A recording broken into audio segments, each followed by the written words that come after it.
Yo,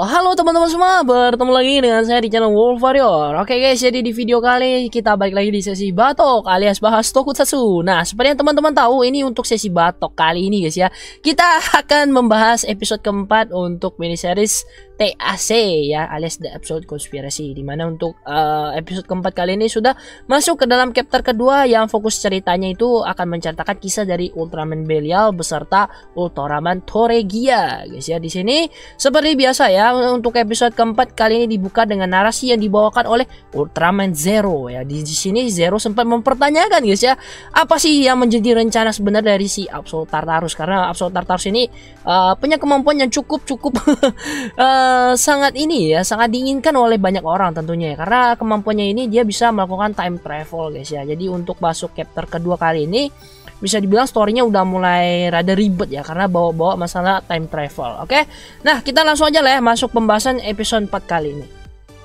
Oke, untuk episode keempat kali ini guys ya, ini menceritakan yaitu sedikit soal Ultra Great War ya, yang terjadi itu pada 30.000 tahun yang lalu ya. Kalau di sini disebutnya sih 10.000 tahun yang lalu ya. 30.000 tahun yang lalu itu mah ceritanya lain ya, 10.000 tahun yang lalu ya. Dimana di sini itu ada Ultraman Ken muda bersama si Ultraman Belial Early Style yang sedang menghadapi anak buah dari si Emperor Seijin. Nah, di sini guys ya, itu si Alien Knuckle sama Babalu Seijin ini sudah meminta ampun ya kepada si Ultraman Ken. Walaupun mereka ini sudah minta ampun ya, si Ken kan emang nggak mau bunuh mereka guys ya. Kemudian di sini Ultraman Belial tanpa ampun langsung ngekosen ya. Nah, di sini si Ultraman Ken kan sempat ngomong ya, kok kamu masih ngebunuh gitu ya, padahal mereka musuh ini sudah tidak punya keinginan untuk bertarung.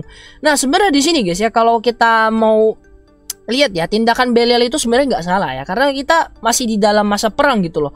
Nggak mungkin kita tiba-tiba percaya aja kan dengan perkataan musuh. Bener aja sih kata Belial di sini, Ultraman Ken itu terlalu naif ya. Itu tahu sendiri ya, kalau di masa perang kalian mengalihkan itu apa namanya, punggung kalian kepada musuh ya, otomatis musuh bakal mencari kesempatan untuk menyerang gitu ya.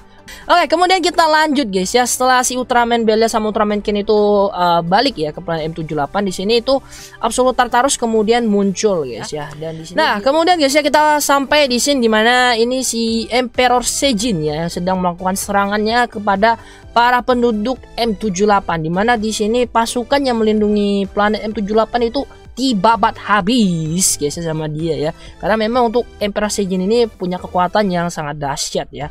Oke, kemudian guys ya, di sini kan setelah si Mary itu sempat terluka ya, kemudian datang lah ini si Ultraman Ken sama si Ultraman Belial. Nah, di sini kalau kita lihat sih hubungan si Ken sama Mary itu bisa dibilang jauh lebih dekat ya daripada si Belial gitu, karena di sini setelah Ken datang dia itu langsung menghampiri si Ultra Woman Mary ya. Kemudian Ultra Woman Mary ini kan disuruh pergi, dan akhirnya itu sedikit perkenalan guys ya dari Ultraman Ken sama Ultraman Belial. Nah, sebelumnya guys ya, ketika Ultraman Belial ngelihat si Ultra Woman Mary ya, di situ dia sempat mengatakan ya, dia itu seorang wanita yang baik gitu ya. Kemudian ini sangat cocok untuk mendampingi dia gitu ya. Tapi di sini omongannya si Ultraman Belial itu nggak dipeduliin sama si Ken gitu ya.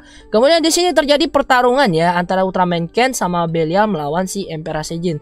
Tapi ya tentu saja seperti teman-teman tahu, kekuatan mereka berdua ini nggak ada apa-apanya di hadapan dari si Emperor Seijin ya. Nah, di sini kemudian Ultra Woman Mary kembali lagi ke tempatnya si Ultraman Ken ya, sambil membawa pedang suci ini, pedang peninggalan turun-temurun dari keluarganya, yaitu namanya Ultimate Blade ya. Bisa dibilang ini pedang suci yang sudah sangat legendaris di planet M78 ini ya. Kemudian pedangnya itu dikasih ke Ultraman Ken ya, dan setelah Ultraman Ken ini memegang pedangnya, dia itu bisa membangkitkan kekuatan yang tersembunyi di dalam dirinya ya. Setelah melihat Ultraman Ken ini membangkitkan kemampuan tersembunyinya, si Ultraman Belial ini kayak merasa makin tertinggal lah ya, atau rasa irinya makin kuat ya. Nah, di sini akhirnya terjadi lah ya pertarungan yang sangat legendaris, yaitu antara Ultraman Ken melawan si Emperor Seijin. Nah, untuk bagian adegan ini ya, ketika si Ultraman Ken itu kan ngaktifin kekuatan tersembunyinya, itu kan tanduknya jadi gede gitu kan, terus ada tumbuh kumis. Nah, ini mungkin aja memang dari kekuatan tersembunyinya ya. Karena memang di masa depan ya, setelah dia menjadi Father of Ultra kan memang tampilannya ya seperti inilah ya, tanduknya jadi gede, kemudian ada kumisnya ya. Nah, di sini juga guys ya, pas scene pertarungan si Ultraman Ken sama Emperor Seijin ini bisa kalian lihat juga di episode 49 dari si Ultraman Mebius ya. Jadi kalau kalian kemarin nonton sampai tamat seriesnya, pasti nggak asing lagi dengan scene satu ini. Setelah si Ultraman Ken ini mengalahkan si Emperor Seijin ya, itu si Ultraman Ken ini balik ke wujud semula gitu ya. Nah, kalau kalian lihat wajahnya si Ultraman Ken itu ya, sebenarnya bisa dibilang mirip sama si Ultraman Ba, cuma ditambah tanduknya doang gitu ya, biar beda. Oke, kemudian kita lanjut guys ya. Setelah perang tadi sudah selesai guys ya, di sini kan Ultra Woman Mari lagi melihat kondisi dari planet M78 yang hancur berantakan ya. Kemudian dia dihampiri sama Ultraman Belial. Kemudian Ultraman Belial di sini mengungkapkan lah guys ya soal ambisi dia yang itu ingin menjadi penguasa dari planet M78 ini. Kemudian setelah dia menjadi seorang penguasa, dia itu baru mau bilang kan kalau dia berharap si Mary itu bakal mendampingi dia. Di sini muncul lah guys ya si Ultraman Ken yang dengan senangnya mengatakan soal hasil rapat ya yang diadakan oleh para dewan lah ya dari planet M78 ini, dimana setelah kejadian perang besar ini akhirnya para dewan ini memutuskan ya untuk membentuk sebuah pasukan khusus bernama Intergalactic Defense Force ya. Intergalactic Defense Force ya. Tadi saya sempat salah ngomong ya, sorry banget. Belibet ini bahasa Inggris ya. Nah, di sini si Ultraman Ken juga dengan santainya guys ya mengatakan nih kalau dia diangkat menjadi komandan pertama dari pasukan ini gitu loh. Nah, akhirnya keduanya ini kan ngobrol nih, dan si Belial tuh kayak di sini dikacangin gitu ya. Maksudnya ya tau lah si Ken ini kan dalam kondisi yang pastinya seneng banget gitu kan, apalagi diangkat jadi komandan gitu kan. Cuma di sini ya lihat kondisi lah bro, itu temen lu di situ gitu loh. Abis itu si Belial di sini ya makin kesel lah ya kan, dia ngerasa harusnya dia loh yang dipilih sebagai komandan gitu kan. Dia makin tertinggal di sini, dan di sini juga muncul lah ya guys ya bisikan-bisikan setan dari si Absolute Tartarus yang manas-manasin si Ultraman Belial ya, dimana dia tuh menawarkan apakah kamu tidak ingin mendapatkan sebuah kekuatan yang besar. Nah, di sini si Ultraman Belial itu sudah mulai ngerasa ini ya, perasaan iri dia kepada si Ultraman Ken itu tumbuh makin kuat. Oke, kemudian kita lanjut guys ya, setelah masalah yang tadi guys ya, setelah mendengar yang Ultraman Ken ini kan jadi komandan pasukan ya, ini udah berlalu sudah berlalu beberapa waktu gitu ya. Kemudian di sini ketika latih tanding ya, si Ultraman Belial itu kayak inilah ya, mengeluarkan unek-unek atau emosi yang selama ini ditahan sama dia gitu ya. Kemudian dari yang tadinya latihan tanding malah jadi kayak ini hampir berantem gitu kan. Kemudian di sini Ultraman Ken itu secara nggak sengaja malah memukul Ultraman Belial dengan kekuatannya gitu ya. Akhirnya bikin si Ultraman Belial ini sedikit terluka ya. Kemudian dia pergi. Nah, setelah si Ultraman Belial ini pergi guys ya, dia itu akhirnya kan ke sebuah tempat ya di deket planet M78. Nah, di sini guys ya, dia dikompor-komporin lagi sama si Absolute Tartarus ya. Ini musuh satu emang kampret juga sih sebenarnya.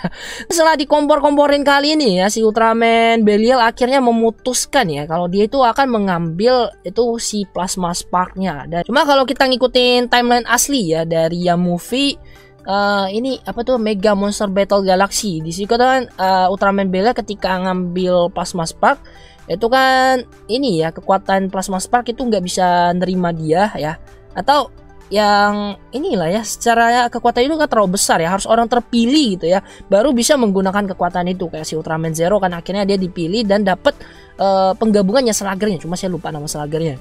Dan di sini guys ya, akhirnya si Belial itu ditahan ya sama beberapa orang itu seperti Ultraman Zofi ya. Di sini kemarin sampai ada nanya, kok itu Zofi atau ini sih bang si Ultraman Ba gitu kan.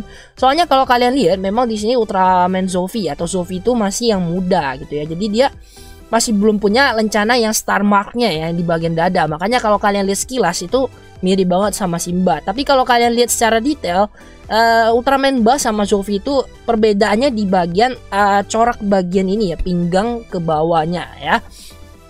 Nah, kemudian guys ya, setelah si Ultraman Belial ini mengambil kekuatan plasma, di peningkatan kekuatannya itu benar-benar jauh di atasnya. Dan di sini Ultraman Belial itu bisa mengalahkan banyak Ultra Warrior lainnya dengan mudah ya. Dan di sini juga sempat melukai Ultraman Ken. Nah, ketika Ultraman Belial mau pergi ya, dia tuh sempat ditahan sama si Ultraman Ken ya. Tapi si Ultraman Ken yang kagak ngejer sih, ini salah ya. Coba dia ngejar kayak si Naruto ngejar Sasuke, kan nggak akan terjadi gitu loh. Kemudian guys ya, kalau kita balik lagi ke masalah timeline nih guys ya, kalau kita lihat yang di movie Mega Monster Battle Galaxy gitu kan, ketika si Ultraman Belial ini pergi dari planet M78 dan jatuh di dekat planet ini ya, sebuah planet kosong. Di sini kan harusnya Belial itu ketemu sama si Ellen Rayblood ya, tapi di sini justru timelinenya akan berubah. Soalnya di sini kan si Ultraman Belialnya bukan ketemu sama Ellen Rayblood, tapi ketemunya sama si Absolute Tartarus. Jadi tentunya di sini Belial nggak akan berubah jadi Belial yang kita tahu. Setelah si Absolute ini muncul, dia itu dengan menggunakan kekuatannya ya, dia itu ngasih lihat soal masa depan yang dialami sama si Ultraman Belial. Kemudian guys ya, setelah mengetahui masa depan yang akan dialami oleh dia, si Ultraman Belial di sini kemudian tertawa kan, karena dia ngerasa lucu aja gitu setelah semua usaha yang dilakukan untuk mencapai gitu yang kekuatan yang dia inginkan, tapi dia justru berakhir dengan dibunuh sama anaknya sendiri ya. Kemudian di sini akhirnya si Absolute Tartarus itu menawarkan ya, apakah Belial mau bergabung dengan dia supaya Belial itu bisa mengubah masa depannya. Nah, di sini akhirnya Belial ini ikut dengan si Absolute Tartarus masuk ke dalam dimensi yang dibuat sama Absolute Tartarus ya. Kemudian di dalam dimensi ini sudah berkumpul para anggota yang dikumpulkan oleh si Absolute Tartarus dari berbagai macam timeline ya. Ini ada si Rey Batos, kemudian ada Judas sama si Spectre juga, ini duo bersaudara ya. Akhirnya balik lagi di sini. Kemudian ada Alien Bat sama si Lord Z. Nah, yang itu aja sih guys ya untuk penjelasan episode 4 kali ini. Nah, untuk episode 4 kali ini guys ya, kalau dari saya pribadi sih, saya setelah melihat kisahnya si Ultraman Belial ya, saya jadi justru ngerasa bersimpati ya dengan si Ultraman Belial ini, karena dia ini kan nggak murni jahat gitu loh, tapi karena semua kejadian yang menimpa dia gitu ya, ditambah hasutan dari si Absolute Tartarus, makanya dia baru jadi jahat gitu ya. Kemudian ya untuk yang ini ya, kemarin saya sempat baca juga di grup Tokusatsu ya, banyak juga yang ngerasa kesel sama si Ken ya. Jujur aja sih saya juga sempat ngerasa kesel gitu, karena tindakannya si Ken ini ya memang nggak ngelihat kondisi dulu gitu ya, memang agak keterlaluan sih. Kemudian untuk Ultraman Belial sebenarnya kalau kita lihat dia itu nggak lemah-lemah banget gitu loh, cuma karena ini ya rasa iri dia kepada si Ultraman Ken itu justru yang bikin dia itu jadi nggak bisa berpikir dengan jernih ya, karena di otak dia itu isinya cuma pengen mendapatkan kekuatan yang lebih besar supaya dia itu bisa melampaui si Ultraman Ken. Itulah yang Nah, kemudian guys ya, kita mungkin bahas sedikit ya untuk masalah timeline ya, karena di sini kalau saya lihat kemarin masih banyak ya cukup kebingungan ya, karena di sini kan kebanyakan mungkin mikir Belial itu udah jadi baik ya. Sebenarnya guys ya, di sini kan untuk episode 4 ini ya, si Absolute Tartarus itu balik ke timeline sebelum si Ultraman Belial itu jatuh ke dalam kegelapan atau dirasukin sama si Ellen Rayblood ya. Jadi bukan berarti Ultraman Belialnya di sini jadi baik atau tobat ya, bukannya. Jadi di sini storynya masih berlanjut. Cuma di sini ya itu timelinenya bakal berubah karena Ultraman Belial itu nggak dirasukin sama Ellen Rayblood, jadi dia nggak akan jadi Ultraman Belial yang kita selama ini ketahui, yaitu Ultraman Belial yang hitam itu ya. Nah di sini guys ya, kalau misalnya timelinenya terus berjalan seperti ini, itu yang ada bisa aja mempengaruhi timeline yang sekarang ada ya. Jadi kalau misalnya Belial nggak jadi jahat, maka otomatis Ultraman Z itu nggak akan pernah ada, dan Ultraman Zero juga nggak akan mendapatkan kekuatan dari si Ultraman Noah, yaitu si Shield of Aegis-nya ya. Kemudian untuk Ultraman New Generation ya, setelah si Ultraman Z juga story-nya bakal kepengaruh gitu ya, karena memang kalau misalnya sesuatu di masa yang ada itu diubah ya, di masa lalu itu diubah, maka pastinya mempengaruhi kejadian yang akan terjadi di masa depan gitu guys ya.